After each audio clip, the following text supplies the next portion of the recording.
Maraming salamat sa Lord. Gaya sa binanggit kanina sa ating inawit, na ang mukha raw ng Panginoon ay parang araw. Diba? At we know kung ano yung bunga ng araw. Hindi bungang araw, kundi epekto ng araw. Isa na yung bungang araw, okay. Ano yung magandang epekto ng araw sa ating lahat? Hayaan yung basahin ko muna yung ano yung sinasabi ng science about the sun. Kasi yung araw, siya yung nagsusustain ng life. Okay? Life sustainer and self-sustaining po yung araw.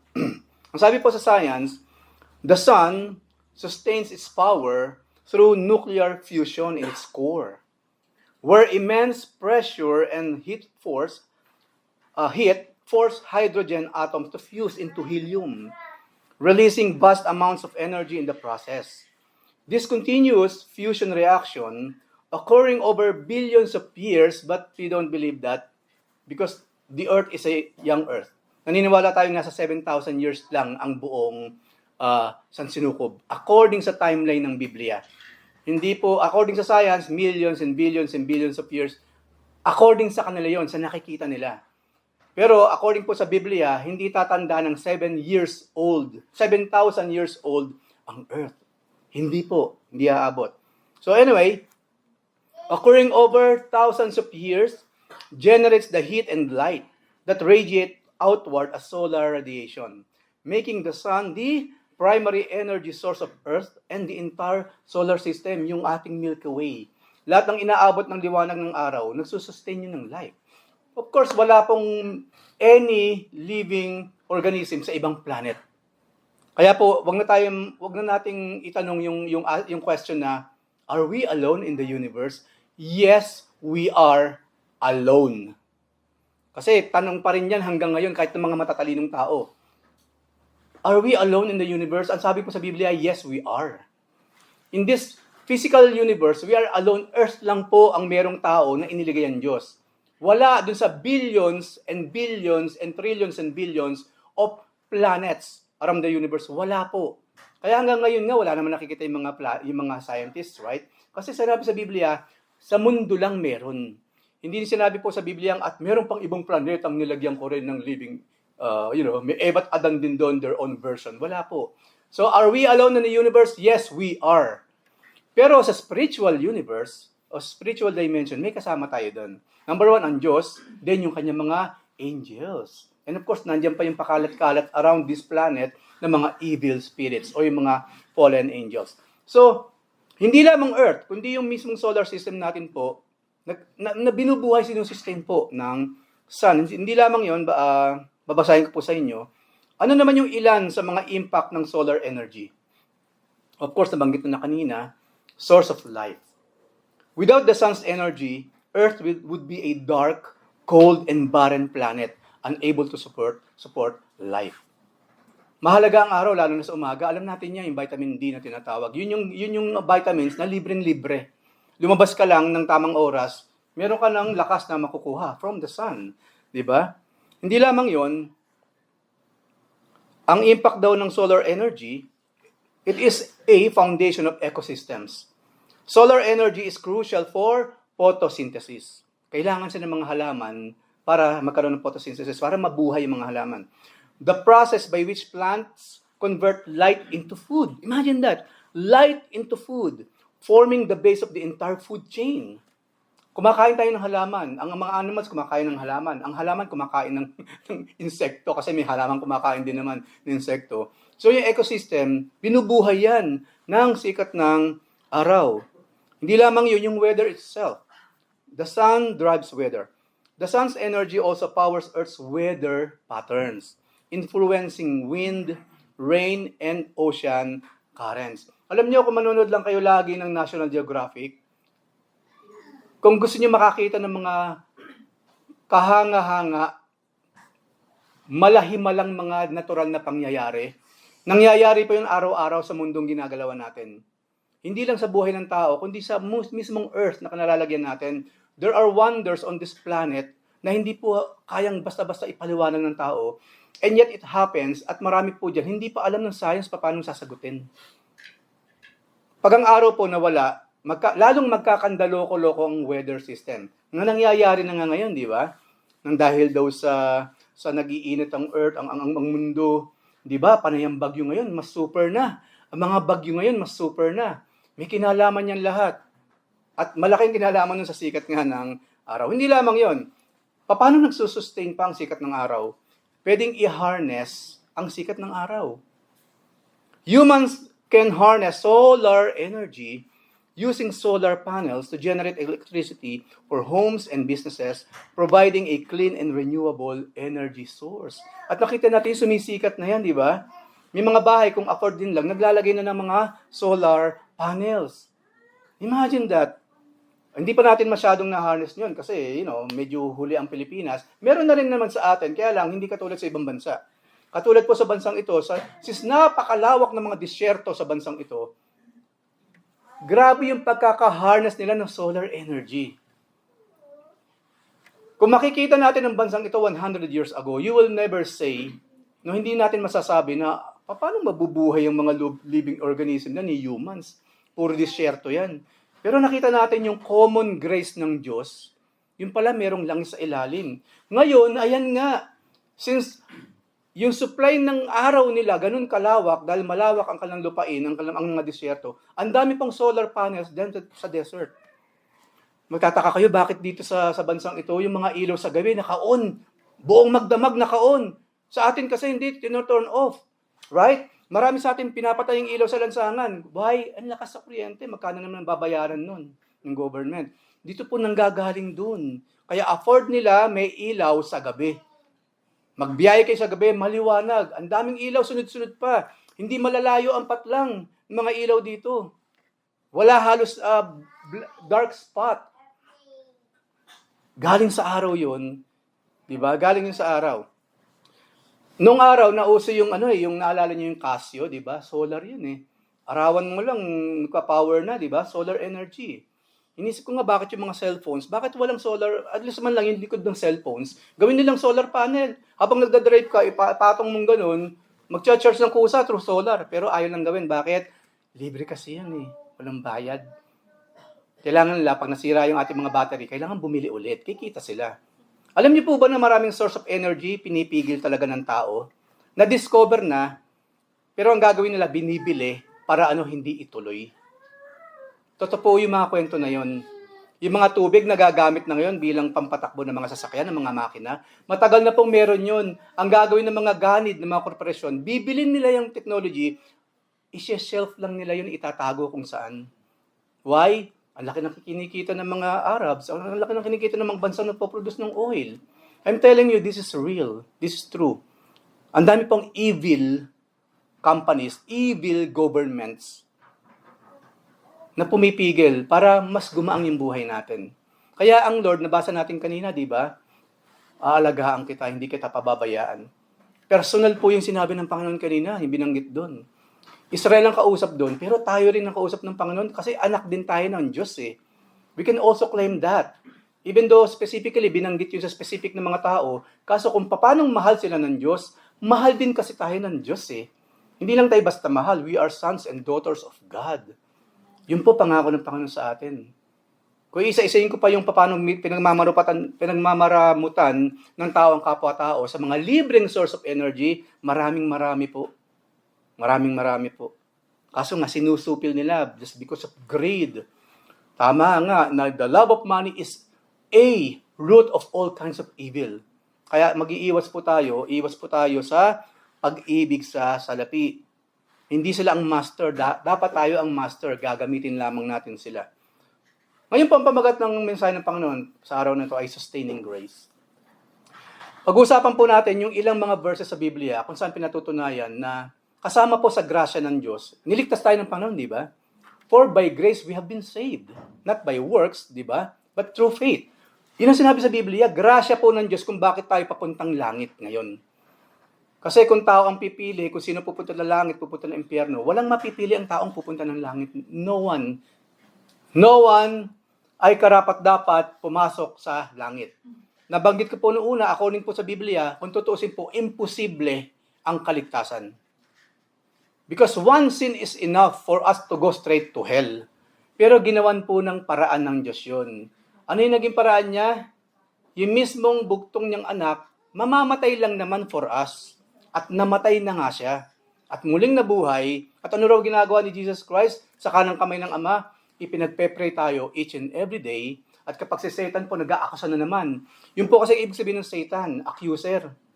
Yun po ibig sabihin nun. Wala siyang ginawa sa Satan sa harapan ng Ama.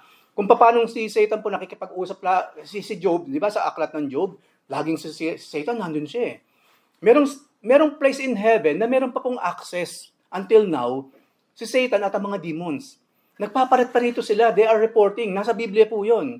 At isang araw nga po, yun nangyari, nagre-report si Satan sa Diyos. Napag-usapan nila ngayon sino?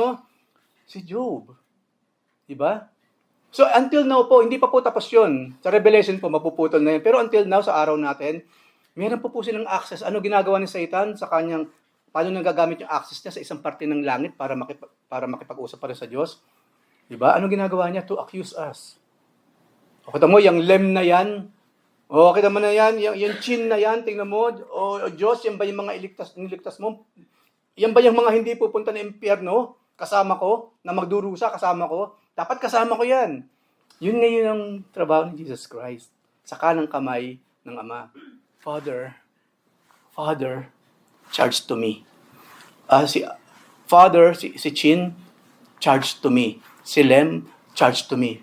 Si Rod Mart, charge to me. Lahat tong mga members ng GCC, charge to me. Everyday po yan. Everyday. Walang ginawa si Satan kundi i-accuse tayo.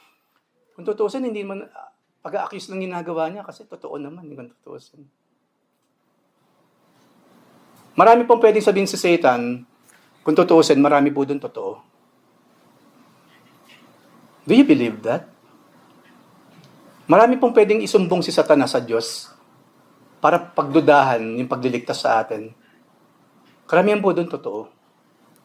Tingnan mo, Ama, tingnan mo, hindi na naman ginawa yung dapat niyang gawin. Anong ginagawa ni Jesus? Totoo yun, yung sinasabi niya. Ano sasabihin ni Jesus Christ? Father, charge to me. I died for that person, Father. Kahit hindi pa siya believer ngayon, Father, but since nakasulat siya sa Book of Life, and one day, magkakaroon ng realization sa buhay niya, yung pagkakatawag ninyo, pagkakasulat ng kanya sa pangalan sa Book of Life, Lord, Father, charge to me, namatay din ako para sa kanya. At hindi lamang yun, kung tutusin, hindi lang naman siya namatay para sa mga nakasulat sa Book of Life. He died for the whole world. For God so loved the world that He gave His only begotten Son. Yung nga lang, magkakaiba lang doon kung sino yung tatanggap. That whosoever believes in Him, merong epekto yung pagkamatay ng Panginoon, magkakaroon ng everlasting life. Yung mga hindi, syempre, everlasting death. Pagdurusa sa apoy ng impyerno. Binigyan ko lang kayo ng glimpse kung paano paminsan-minsan, hindi na kinakailangan magsinungaling ng demonyo, magsinungaling ng Satanas para siraan tayo. Kasi most of those things, we are really doing it. Tinetest ni Satanas yung patience ng Diyos kung bibigay. Because God, nagbuhos talaga ng todong pasensya sa atin each and every moments of our lives. Kanina nga, di ba, kanina umaga, siyempre, kapag ako nagda-drive, lagi ako nagpa-pray. Pinagpa-pray ko nila, Father, ang mga 6:30 yata yun, Father, hipuin mo na po yung mga anak na gumising na sila, i-convict ninyo na kung merong ibang lakad, huwag nilang ituloy. Dumalo sila sa pagsamba sa inyong paanan. Since alam na naman namin kung paano mong sinusustain ang aming buhay, even though kadalasan we are not worthy of it, but still, sinusustain mo rin kami. So, kanina sa paggising natin, I hope, wala nang paglalaban pa ng kalooban kung dadalo o hindi. Especially po kapag walang trabaho. Kapag may trabaho po, walang problema doon. Pero pag wala naman trabaho at tayo lumalaban pa, gigising na ba ako? Hindi. Maliligo na pa ako? Hindi. Dadalo na ba ako? Hindi. Isipin mo, kapatid, si Satanas sa mga demonyo nandun. Tingnan mo, Ama. Tingnan mo naman, Friday na Friday, iniisip pa kung dadalo o hindi. Father, what's this? O Diyos, what's this? Again, ang Lord, Father, I died for that person. Give that person another chance and again and again and again, chance and chance and chance sa kanyang buhay. Kaya nga po, habang nabubuhay isang tao, may pag-asa. Pero alam naman natin, siyempre, pag tayo lumalayo sa source ng sustenance, tayo ay manghihina. Hindi nakakalimutan Diyos. Hindi siya tumitigil sa pagmamahal sa atin, pagbibigay ng sustaining grace. Kaso, yung ginagawa mismo natin sa Kanya, may epekto yun sa atin. Meron yun. Parang sa magulang lang. Even though hindi titigil na magulang yung pagpapaaral sa inyo, sa atin, yung pagpapasensya sa atin. Never na ang mga magulang isang araw bigla lang, di ba? Iniwan ka na lang. Of course, may mga ganong klase rin ngayon, tinatapon na pasali ang mga baby ngayon, di ba? Pero sa experience natin, specifically, yung mga magulang natin, hindi naman tayo pinabayaan. Sa kabila ng lahat, ng katigasan ng ating ulo, lalong-lalo na siyempre yung Diyos na ating pinaglilingkuran. So yung grasya po ng Diyos na pinag-uusapan natin, hindi lamang yun yung salvation. Kasi after nung salvation, God must sustain us each and every day. Remember po, mga kapatid, ang salvation po, hindi natin hawak sa kamay natin. Hindi po sinabi sa Biblia, o yan, ligtas ka na ha, o hawakan mo yung salvation mo, ingatan mo yan, huwag mo ilalaglag, huwag dapat mababump yan. Kasi pag nililaglag mo yan, Eric, lagot ka. Wala pang sinabi sa Biblia ang ganun. Ang salvation po ang author, Diyos. The author and the finisher of our faith is our God. We are saved. Sino nang maintain ang salvation natin? God Himself, not us. Nasa Biblia po yun. It is the Father, it is the Lord Jesus Christ na may hawak sa atin sa kanilang mga kamay at walang sino mang pwedeng umagaw sa atin sa kanilang mga kamay, even ourselves.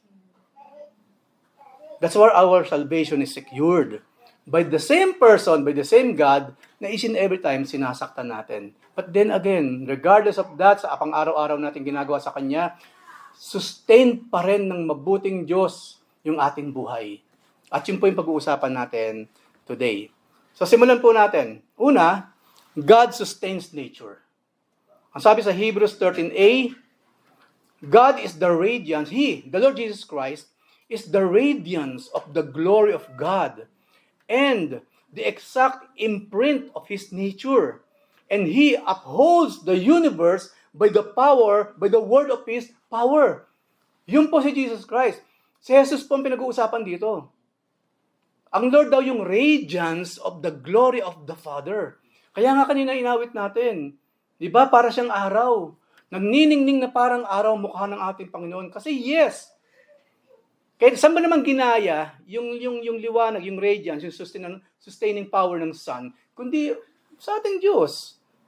Walang ibang paggagayahan yun. Walang prototype, kundi ang Diyos mismo, walang iba. Kaya nga isin every time, ang tawag nga sa araw, di ba? Haring araw. Yung salitang yun, minana natin sa mga sumasamba sa mga nature yun, mga bathala, mga sumasamba sa puno or what. Kung tutuusin, the sun is not king. The Lord Jesus Christ is the king, not the sun. Alam ko meron sa ating gumagaya, ang haring araw nandyan na. Paano naging hari ang araw? Ang araw ay araw. Hindi siya kailangan maging hari. Kasi wala naman siya na-conquer eh. He's just a tool by God. Ang king, yung lumikha sa araw, and that is the Lord Jesus Christ, na pinag-uusapan natin ngayon. So minsan, hindi natin mamalayan yung minana nating katuruan ng araw, yung pagsamba sa mga nature, dalapan natin. By what saying terms na hindi dapat lapat sa mga bagay-bagay na yan. So look at this. Ang Lord Jesus Christ, napakaganda ng ginamit na term sa Hebrew. Siya daw yung exact imprint of His nature. Paano hindi mangyayari yon? God is one. Me and the Father, we are one. We believe in the Holy Trinity, the Father, the Son, and the Holy Spirit. At yung pinag-usapan natin, hindi tatlo yun. Iisang Diyos na merong 3 persons, distinct persons. At ibang pag-aaral yun. Pero yun na nasa Biblia. Merong Holy Spirit, tinawag na Diyos sa Book of Acts. Merong God the Father. Father na yon, Diyos na yon, wala nang question doon. And the Lord Jesus Christ. Maraming sinabi sa Biblia, Jesus Christ is God. Katulad po si binasa natin, the imprint, the exact imprint of His nature. At ang maganda rito, sabi po dyan, ano ro ginagawa ng Panginoon? He upholds the universe by what? The word of His power. Siya ang nag-uphold ng universe. Ang ganda po na napag-aralan namin nung Tuesday Bible Study. Even me, sa tagal ko bilang Kristiyano, natigagal ako dun sa aking nalaman. Na kaya palang Israel, for almost 500 years, magkakandahirap sila. Simple lang pala kung ano yung kasalanang nagawa nila. Ang sabi na kasi ni Yahweh, 6 na taon yung gagamitin yung lupa, sa 7 taon, pagpahingahin ninyo ng 1 taon. Kung tutusin, para daw merong Sabbath din ang lupa, ang nature, may Sabbath day din sila. Sila, Sabbath year. Inutos ni Yahweh yan. Kaso ang ginawa ng Israel, hindi pinagpapahinga ang nature. Imbis na after sa 7th year, pinagpapahinga, dire-diretso ganid. Ganid sa resources. Alam niyo yung mga taong ganid sa resources, bunga lang yan ng hindi na talaga pagtitiwala sa Diyos. Yung mga mayayaman na nagnanakaw pa, yung mahirap pag nagnakaw, o dapat lang maparusahan, pero maintindihan mo pa kasi mahirap eh. Wala nang makain eh. Pero dapat parusahan ha. Wala nang saying. Pero sa isang banda, kasi nga, wala silang tatakbuhan, wala sila eh. So napipilitan sila magnakaw, so they must be punished. Pero yung mga mayayaman na, nagnanakaw pa, kaya nga kandabaha pala sa Pilipinas ngayon. Every year. Halos lifetime nating lahat. Laging ganyan ang sitwasyon. Samantalang billions of peso pala ang pinapamahagi sa mga constructions, right? Sa mga mga contractors. Ganid. I really pray to God. Yung eksaktong parusa, bumagsak sa lahat ng mga taong yan. Hindi lamang sa mga contractors, kundi maging sa mga government officials na nagpapayaman. Isa lang po sabihin yan, galit ang Diyos sa kanila. Why? Hindi sila magiging ganit kung ang source talaga ng kabuhayan nila nanggagaling sa Diyos. They don't believe in God through their actions. Pupunta ng simbahan yan, baka nag-nonobena pa yan mga yan, lumuluhod pa yan, naglalakad ng paluhod. Pero yung action nila, katulad sa pinag-usapan natin, it proves they don't believe in God. They do not respect God. Kaya sila ganid. Tayo po, hindi dapat maging ganid. Sinabi pa sa Biblia, keep yourselves free from the love of money. Kailangan nating sumahod, kailangan nating maghirap, magtrabaho para sumahod, para meron na yung gagamitin. Okay? Pero anything beyond than that, especially mga illegals, sugal, online sugal, lahat na lang talaga ng kalokohan ginagawa na ng Pilipino ngayon. I hope dito sa grupong ito na napakaliit, wala na sa inyo nag-online sugal. Ang tao po pag nagsugal, sugal nga eh. Walang trust sa sustaining grace ng Diyos.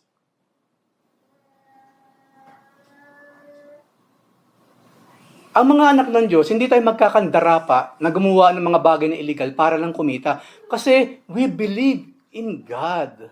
Yun po ang ibig sabihin kasi kaya nga sabi sa isa sa 10 Commandments, di ba? Huwag kang magnanakaw. Bakit ka pa magnanakaw? Kung naniniwala kang ng Diyos, kaya i-sustain. Jehovah Jireh nga siya eh. That's why. Kasama po yung mga pinag-usapan natin kanina. Keep ourselves free from the love of money. Kasi kung ano na yung binibigay ng Panginoon every month, yun na yun. Maraming salamat, Panginoon. Magkano man tong tinatanggap ko every month, pinagtrabahuhan ko ito. And I am proud, Lord, sa tulong na binigay ninyo na kaya ko magtrabaho para meron akong kitain. Hindi po ako natulog lang sa opisina, Panginoon, alam niyo yan. Ginagawa kong trabaho ko, hindi ko pinapasa sa iba. Hindi po ako natamad-tamaran sa trabaho, kaya kapag nakatanggap ko po ang sahod, Panginoon, sa ad-edam na, talagang chine-cherish ko siya. Kasi talagang pinaghirapan ko ang mga perang ito na nagmula sa inyo. Yun ang tunay nakatanggap-tanggap sa ating Panginoon. Kaya pag medyo bumawas tayo ng konti doon, tapos inilagay natin sa buslo, tuwang-tuwa ang Diyos. Ay, pinagpaguran to ng anak ko. Maraming salamat, anak. Parang sa magulang, di ba? Kahit napakalit lang ibibigay ng bata, pero alam mo, pinag-ipunan niya yun eh. Minsan magtataka ko, saan mo naman kinuha pa ng bili mo nito, anak? Ano po, nagbabawas ako ng konti sa baon ko. Kasi, yung mga anak po namin, mga sweet sila, nag-iipon yan mula sa baon nila. May magugulat kami, meron siyang regalo. Wag na po, mami, ako nang bahala. Kasi nagsusubi sila ng, kumbaga ina-anticipate nila yung mga birthdays, yung mga anniversaries. Alam na kasi nila yun, normal yun, parang sikat ng araw every morning yun eh. So nagsusubi na sila para magugulat ka pa ngayon. Saan mo nang galing to? Yung nga, hindi nila kinuha kung saan. Kung ano yung binigay ng magulang, doon din sila kumukuha ng little gift man lang na ikinatutuwa ng gayon na lamang ng isang magulang. Ganun din po ang Diyos. Huwag tayo magbibigay sa Diyos ng hindi nanggaling sa Kanya. Kasi po lahat dapat ng ibinibigay natin sa Diyos, pagbabalik lamang ng ibinigay niya sa atin. Huwag nating ibibigay sa Diyos yung galing sa mali. Nako, galit na galit ang Diyos dyan. Galing sa sugal, no? Inihulog mo pa sa buslo. Nanalo ka na naman sa online sabong. Inihulog mo pa sa buslo na panalunan natin. Kilabutan po tayo mga kapatid. Ayaw ng Diyos sa ganun. Lalo po tayong maghihirap sa buhay. Iyan po ang isa sa reason kung bakit ang Pilipinas hanggang ngayon bagsak. Sumasamba na sa mga Diyos-Diyosan, marami pang magnanakaw talaga. Akala natin yung mga mayayaman na, lalong yayaman pag nagnanakaw. Hindi po totoo yun. Kung hindi man ngayon sila mapaparusahan, merong impyernong naghihintay sa kanila. And we never know kung ano yung gagawin ng Panginoon. Pero definitely, hindi sila makakalusot sa Diyos. Okay? So Psalms 147a, ang sabi po dyan, He is the one who covers the heavens with clouds, the one who provides rain for the earth, the one who makes grass to sprout on the mountains. Lahat ng nakikita natin, di ba, pinagpagburan din naman natin yan eh. Pero ang Diyos po, siya yung tagapagpalago. Parang pananampalataya lang natin yan eh. Ano ginagawa natin bilang Kristiyano sa ating Great Commission? Di ba hasik lang tayo ng hisik ng binhi? Pero sino raw yung nabibigay ng paglago doon? Ang Diyos po ang nabibigay ng paglago. Kaya tayo po share lang ng share. Huwag tayo magdadalang hati kung sakaling tagal ko ng niyayaya yung asawa ko, ayaw pa rin. Tagal ko ng niyayaya yung kaibigan ko na ayaw pa rin. Pero sigihan lang natin. Kasi ang Lord naman kasi ang bahala doon after that. Sa atin lang nga lang daw yung first step lang. The rest of the steps, ang Lord nang bahala doon. Kasi siya naman na nagko-convict, hindi naman tayo eh. Di ba? Especially, meron tayong mga nakaraan na hindi maganda. Hindi po natin may iwasan ng tao pag sinare natin. Ikaw mag-share sa akin ng Word of God? Para namang hindi kita kilala. Huwag nating intindihin yun. Kasi share natin.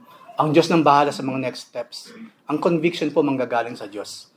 Okay? So nakita natin sa Psalms, kung gaano ka-immense yung sustaining power ng ating Panginoon. Psalm 65:9, marami pong sinagot ito. Sabi diyan, you visit the earth. Ang sweet-sweet dito ni David nakikipag-usap sa Diyos. Lord, you visit the earth and water it. You greatly enrich it. The river of God is full of water. You provide their grain, so you have prepared it. Ang ganda ng napaka-intimate ng pag-uusap ni David sa kanang Diyos, sa kabutihan ng ating Panginoon. Noong nakaraan na pag-usapan, di ba? Nakakamangha talaga. Paano yung mga falls, nagkakaroon ng tubig sa taas? Marami pong mga natural phenomena po yung ibang tawag. Pag natural naman siya nangyayari, pero talagang sadyang hindi maipaliwanag, yun po yung tinatawag ng mga natural phenomena. Nangyayari, pero hindi talaga maipaliwanag hanggang sa ngayon. Anyway, yung pong mga tubig sa talon, kasi ang tataas nila eh. Ang taas ng bundok, tapos may tubig doon ang gagaling. Paano nangyari yun? Pumanik ba yung tubig doon sa napakataas, saka babagsak siyang gano'n? Ang hirap isipin nun. Of course, naturally, merong mga forces in nature na yung tubig nagpapanik doon. Kasi nga umiikot ang mundo eh.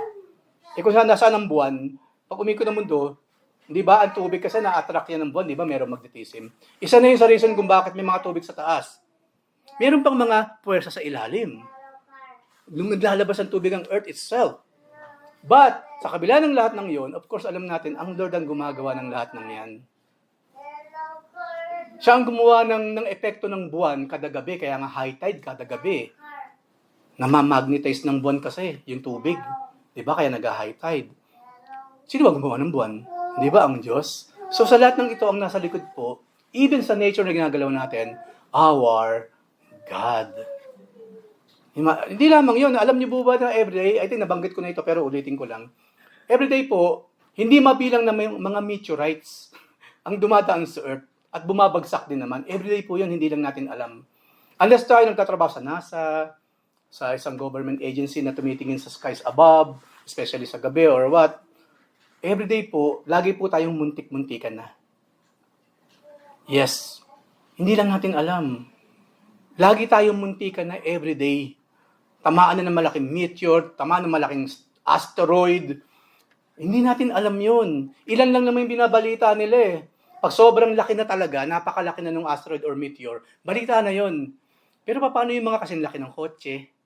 Ang dami po niyan everyday. Dumadaan yan everyday sa atmosphere natin.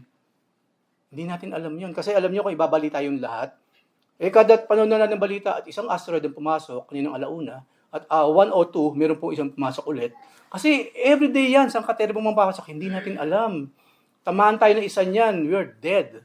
But you know what? We're still alive, right? Protective power ng ating Diyos na buhay. Maraming tao niloob ng Panginoon mamatay, di ba, sa isang araw. Nakasakay sa bus, natulog na naman yung driver, nahulog na naman sa bangin. Kung hindi mahulog sa bangin, hindi raw gumagana ang brake, bumangga na naman, patay na naman yung mga sakay. Imagine that. Napansin niyo ba sa Pilipinas, laging ganyan ng balita? Kasi puro surplus ang mga sasakyan. Hindi na inaalagaan, puro surplus pa. Second hand, third hand. Yung mga trucks na yan, yung mga bus na yan, hindi po binili ng brand new karamihan dyan. Luma lahat. Pinaganda lang. Hindi ko sinisisi yung mga bus company kung bakit puro luma binibili na yung mga truck companies. Kaso, tingnan nyo yung nangyayari in the long run. Nawawala ng brake. Yan pa, overtime kasi nga gustong kumita ng todo. Yung gabi, ginagawang araw, yung araw, ginagawang gabi. Natutulog sa pagdadrive. Ang daming nakita nyo sa balita ngayon, ang daming ganyan nangyayari sa Pilipinas. Every day. Every day. Ang dami, di ba? Nandun ba tayo? Nangyari ba sa atin yun? Hindi, di ba? God's sustaining grace. Alam niyo, napakadelikado po mag-drive sa bansang ito. But here we are, we're alive. Especially mga magigiting ng mga transport ministers. Saludo po ako sa inyo. Kasi inilalagay ninyo ang inyong mga buhay sa kapahamakan kung tutuusin. But then again, nasa ng kapahamakan? Wala. God's sustaining grace. Kaya paminsan-minsan pasalamatan po ninyo yung mga nasa transport kasi po alam niyo yung tinatahak niya mga iyan. Okay? Pero siyempre ang panghuli, ultimately ang pasasalamat natin sa ating Diyos na buhay. Na nagbigay ng lakas, ng resources para makabili ng sasakyan, ma-maintain ito at maging ligtas, maging maayos. 'Di ba? Tayo kapag laman tayo ng lansangan. Hindi lamang 'yan. Paano pa? How God sustains nature. Matthew 6:26-29, ito po yung napaka-classic. Why worry, anak? Kaya nga naman, nag-worry ka naman. Don't worry, anak. Don't worry, anak. Nakita mo yung birds in the air? Nakita mo naman yung lilies in the field? Hindi naman nagtatrabaho yung mga yan, pero kagaganda nila. Even si Solomon, sa kanyang pinaka-engranding suot, hindi siya magiging mas maganda pa sa mga lilies in the field. So sabi ng Panginoon, don't worry. Because it is me who sustaining your life each and every day. Yung daily bread mo, anak, ako nang bibigay nun. Napaka-classic po niyan at huwag natin kalilimutan. Actually, kung tutusin, yung mga ibon, nagtatrabaho naman yun. Pero yung didis naman, nakaganon sa araw, di ba? Oops! Pero binubuhay ng Diyos. Yung ibon, kahit paano, nag-iipon yung mga yan, lumilipad. Pero andun yung pag-iingat ng Panginoon sa kanila. Ayun sabi doon, how much more ikaw, anak? Kung ganyan ang ginagawa ko dyan sa mga yan, sa mga animals na yan, sa mga halaman na yan, how much more ikaw, anak? Yun ang request ng Panginoon huwag kang mag-alala kasi nga, meron kong sustaining grace sa iyo. Hindi ka makakaabot ngayon sa buhay mo ngayon, this day, kung hindi kita pinaranas. Hindi ko pinaranas sa yung aking sustaining grace, anak. So don't worry about these things. Mga kapatid, our God is a responsible God. Hindi siya tao katulad natin. Marami tayong responsibilities, hindi natin ginagawa. Hindi tayo komportableng gawin yun. Hindi natin feel gawin yun. Ang hirap kasi, ayaw natin gawin yun. Mamimili tayo ng mga madadali bago natin gawin.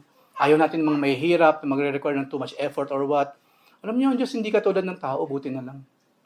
Kung ano yung pinakamatindi, pinakamahirap, imposible, yun po ang mga kinuha ng Diyos na responsibility sa buhay natin. Mapalad tayo, mga kapatid. Kung hirap tayo sa buhay ngayon, paano na kung walang Diyos na nagsusustain sa buhay natin? Yung nararanasan nating hirap ngayon, hindi pa mahirap yan.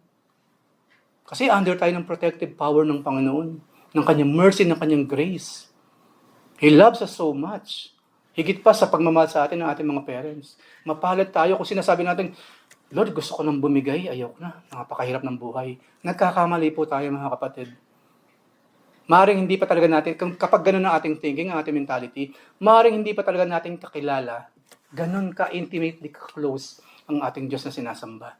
Yun lang po, ang epekto kapag tayo hindi close sa Diyos, mas nararamdaman natin yung hirap sa mundong ito.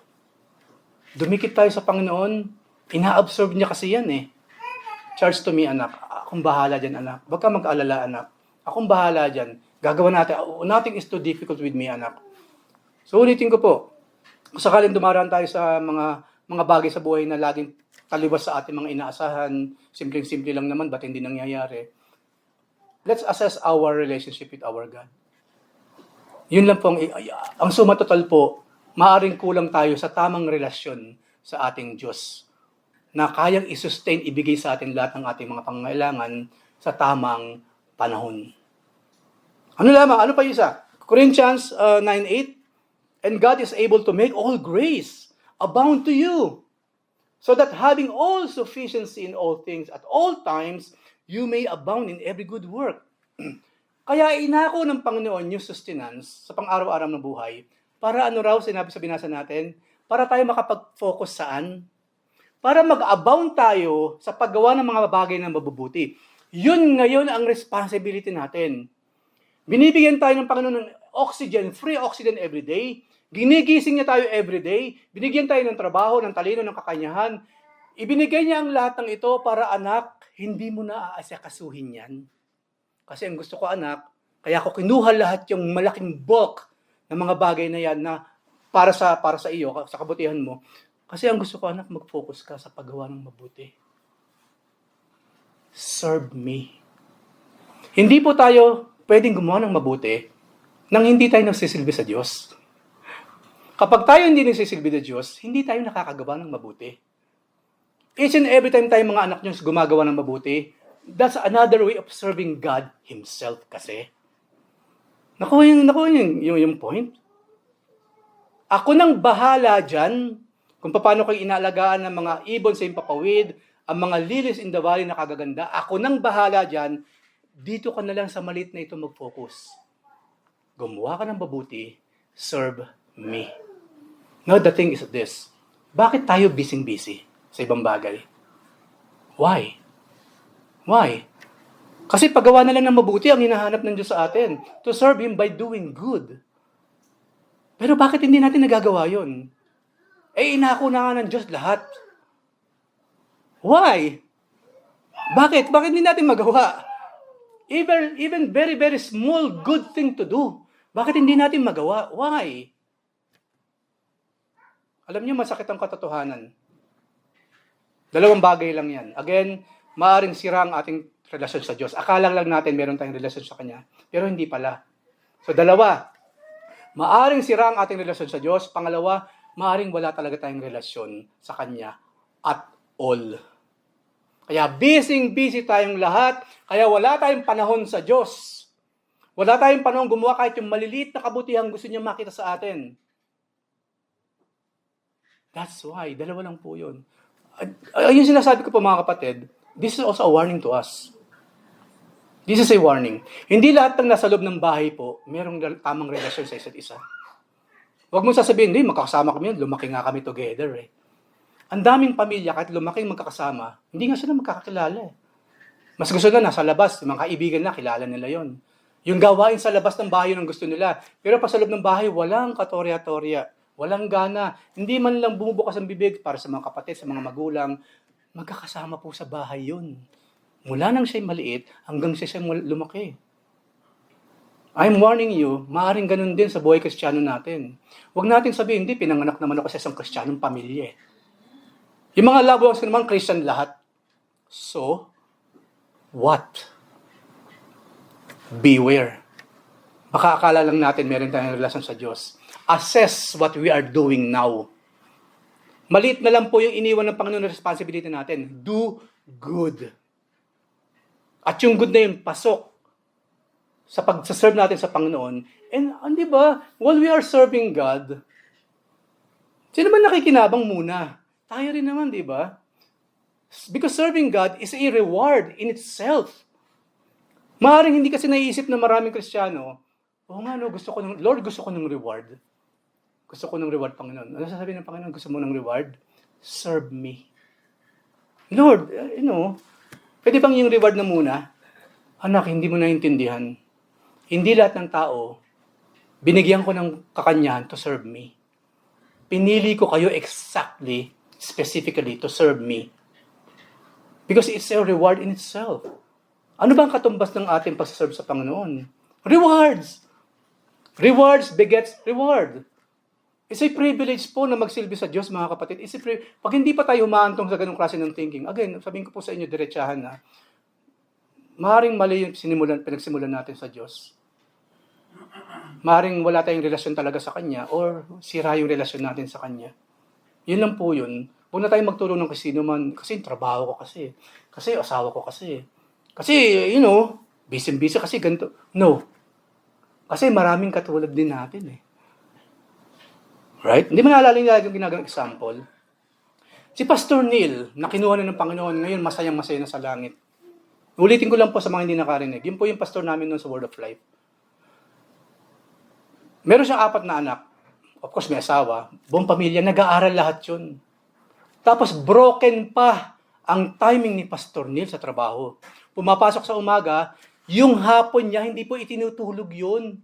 Kailangan niya magtrabaho sa in-between para sa pamilya. Tapos didiretso ulit sa trabaho, yung uwi siya, gabi na. Pastor po yun. And you know what? Nagagawa niyang lahat ang kanyang ministry sa Panginoon. Inaabutan po minsan namin sa bahay bago kami mag-Bible study ng mga 10:00. Nag-aaral sila ng mga bata. Alam po ng mga magulang dito kung gaano kahirap yung merong pinag-aaral na anak. Kasi hindi mo lang sila pag-aaralin sa labas. Pag uwi niyan, mag-aaral uli kayo, right? Kasi yun ang tunay na makakapagbigay ng talino sa bata, yung home study kasamang magulang, hindi yung sa labas. Ganun pong ginagawa na, inaabutan namin, nagluluto, nag-aaral, nagpa-plancha. And you know what? Hindi po siya nagkulang sa gawain. Never. Pag sumusundo pa yan, pag Friday, pastor po yun. Kaya yun po yung kotse, doon ko unang naisip, nung may kaluluwa lang itong mga coaching ito, langit ang punti nito mga coaching ito. Kasi ilang kaluluwa na yung sinakay nila, papunta sa simbahan eh. Ilang balik pa yun. Kaya kami ngayon na walang pamilya, kami ang bahala ngayon sa church, habang wala sila, habang sila yung nagsisilbi sa Diyos, habang wala pa yung iba, kasama yung pastor, naghahatid sundo kasi 2 times, 3 times yung mga yan. Kami ngayon ang bahala sa church. May isip ko, kung kaya ni Pastor Neil yun, dapat kaya ko din. Una, hindi naman 4 ang anak ko dito eh. Ang oras ko naman, diretso, hindi man broken time. Kung kaya niyang gawin lahat yun sa kabila ng lahat, lalong-lalo na ako. Kaya kong gawin itong mga bagay na ito. Di ba simpleng mathematics? Simple mathematics. Seryosohin po natin ang pagiging Kristiyano natin. Because this is a serious matter. Ang pinag-uusapan po dito at the end of the day, whether we are going to heaven or we will go to hell. So yung sustaining grace ng ating Panginoon, wag din nating sasayangin. At napakaganda po, sinabi ni David, Psalm 37:25, I have been young, and now I am old, yet I have not seen the righteous forsaken or his children begging for bread. Sabi ni David, wala akong nakitang righteous na anak ng Diyos na naghirap sa buhay. Hindi ko mo anak tayo ng Diyos, pasok na tayo mga kapatid. Ang sabi po dyan, righteous. Bakit maraming Kristiyano, ganun pa rin ang sitwasyon sa buhay? Maaring yun ang disenyo ng Panginoon. Okay, tanggalin na natin, disenyo ng Panginoon yun eh. Pero bakit ganun? Okay naman buhay niya, marangya naman, pareho naman sila may trabaho, mag-asawa. Diba? Hindi na nga nasunod yung pattern ng Panginoon na dapat lalaki lang eh. Ang babae, magsa-childbearing lang siya, hindi na nga nasunod yung pattern na yun eh. Dalawa lang. Pero bakit ganun? Parang hirap pa rin. Bakit napakahirap pa rin? Ang keyword po, righteous. We must be righteous in the sight of God. At alam niyo naman siguro kung ano yung hinihila ng pagiging righteous. Ano yung mga susunod pang mga bagay after righteousness. Paano tayo makukonsider as righteous ng ating Panginoon. And next po, hindi lamang yan, panghuli po. Of course, hindi lamang nature. God also sustains our soul. Lalong-lalo na, ito ang pinakamahalaga sa lahat. God is sustaining our soul. Number 1 po, pag-usapan natin yung sustenance already given naturally. 1 Peter 2:2, sabi dyan, Let newborn babies long for the pure milk of the word, so that by it you may grow in respect to salvation. Matthew 4:4, but he answered and said, it is written, man shall not live on bread alone, but on every word that proceeds out of the mouth of God. Mabubuhay po ang kaluluwa natin by the word of our God. Kaya tayo mayroong Bible study. Kaya tayo mayroong mga pag-aaral. Kaya kayo nakikinig ngayon sa akin. Because ito yung spiritual sustenance ng Panginoon para sa ating mga kaluluwa. Alam na natin yung matagal na kung ano rin yung laging pinapakain nyo ng malakas. Ito ngayon tanong, ano ba yung lagi natin pinapakain? Sasagutin ko na, flesh. Hindi natin nakakalimutan kumain umaga, merienda, tanghali, lunch, merienda, dinner. Meron pang alas 9, meron pa yan eh. Never natin makakalimutan pakainin ng laman. What about the soul? What about the soul? Kumusta ang soul? Kumusta ang mga kaluluwa natin? Ang Lord po nagsabi, He sustains our souls by His words. Kumusta ang mga Bible studies natin? Dumadalo ba tayo o hindi? I'm telling you mga kapatid, ang dami natin pagkukulang sa Panginoon. I am really praying now to God. Magkaroon ng total conviction, tunay na conviction ng lahat ng pinag-uusapan natin ngayon.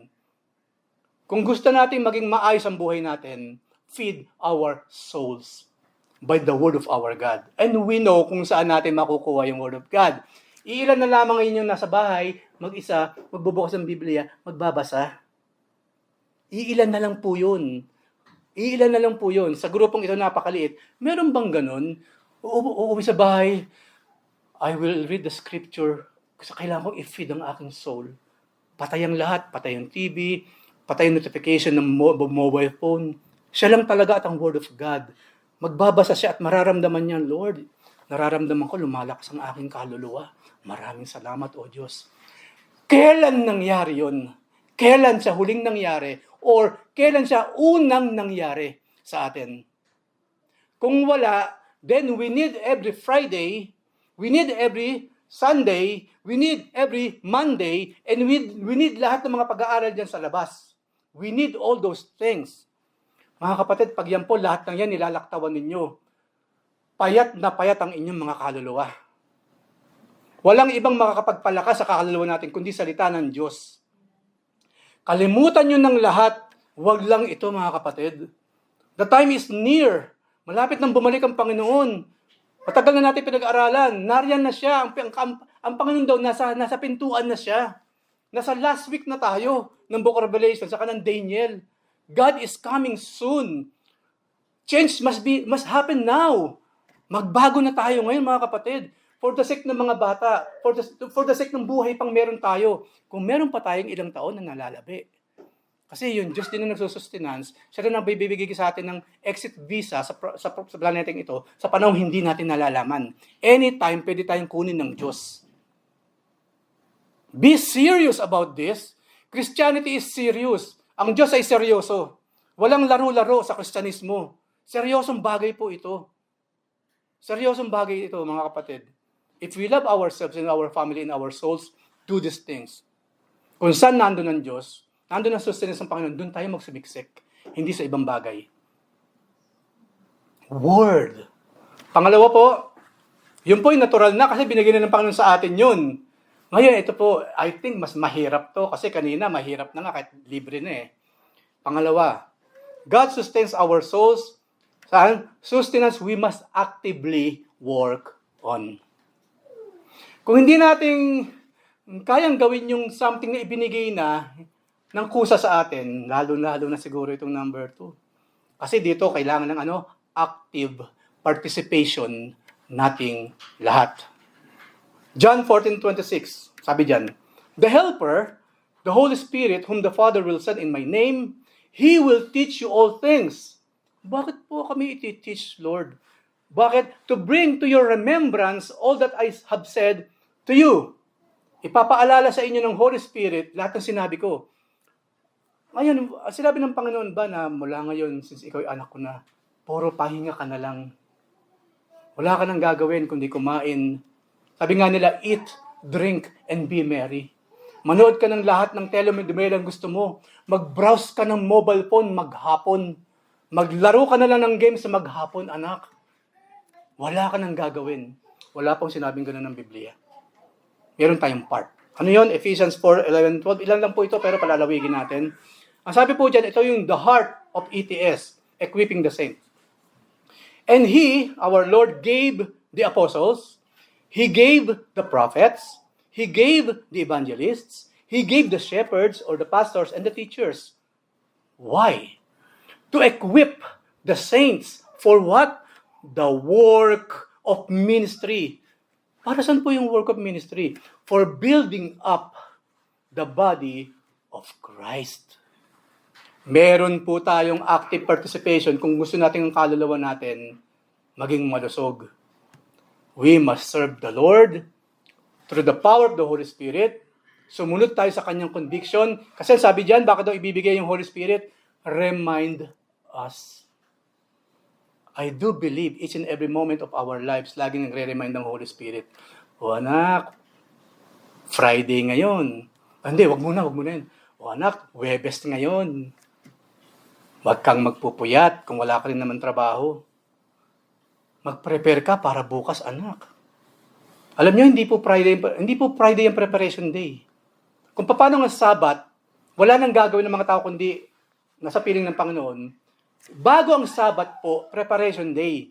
Dapat tayo, yung Thursday natin, preparation day po yun for the Lord. Wala dapat tayo ibang gagawin kundi mag-prepare. Magtrabaho tayo, okay, fine. Manood-nood tayo ng konti or what, lumabas, kumain. But do not forget na mag-prepare tayo Thursday. Kasi merong Friday, lahat ng pinag-prepare na natin, gagawin natin ng Friday.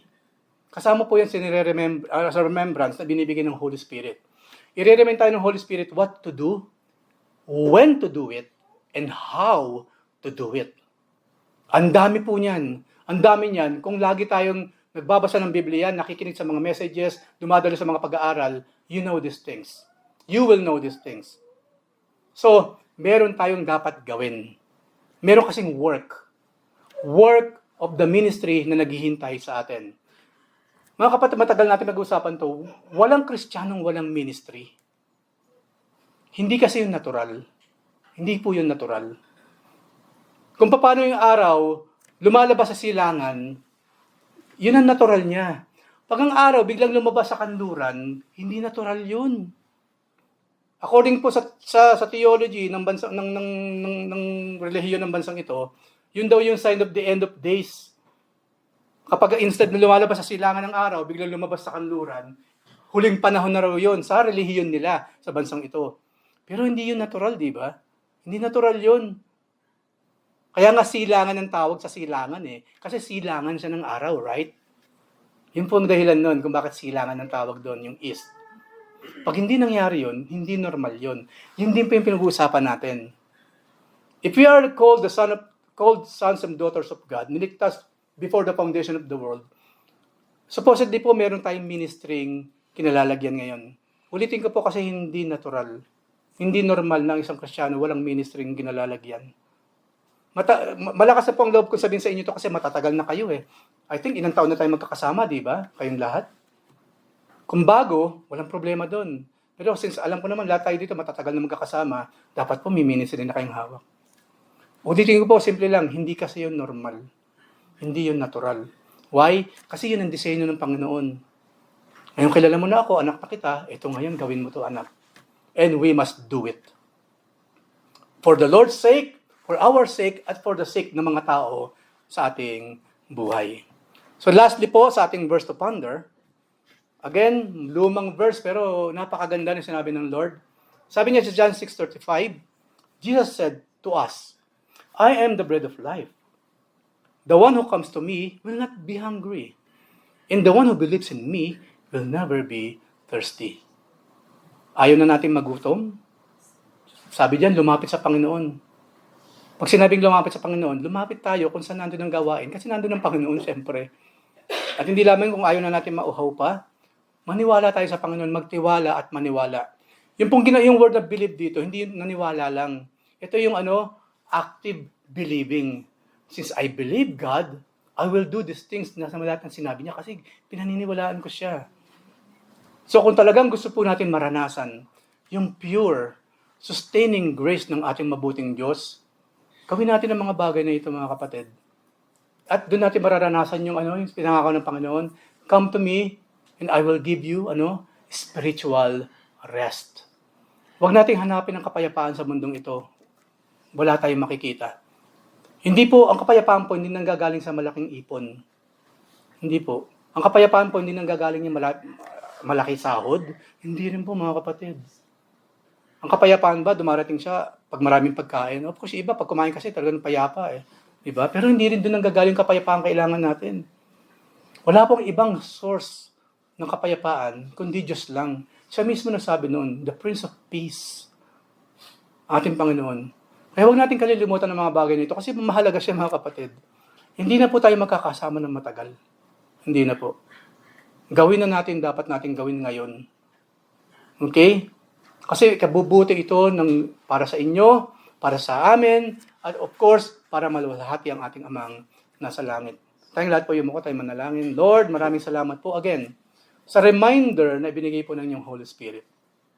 Maraming salamat, Lord, dahil we need this, Lord. Hindi ko matagal na kaming mga Kristiyano, meron na naman kaming ministry kinalalagyan. Okay nang wag na mapag-aralan to, Lord. Kaso, we still feel we are not doing enough. Even me, Lord, you know me. Maritime time, nararamdaman namin, Panginoon, we are not doing enough sa mga ginawa mo para sa amin. But Lord, thank you very much. What you've done is more than enough. At maraming salamat, Lord, na even though we are like this, you are still sustaining us by your grace, O Lord. Yeah, Father, thank you very much po. Itong aming samantalang in Jesus' name. Amen. Amen.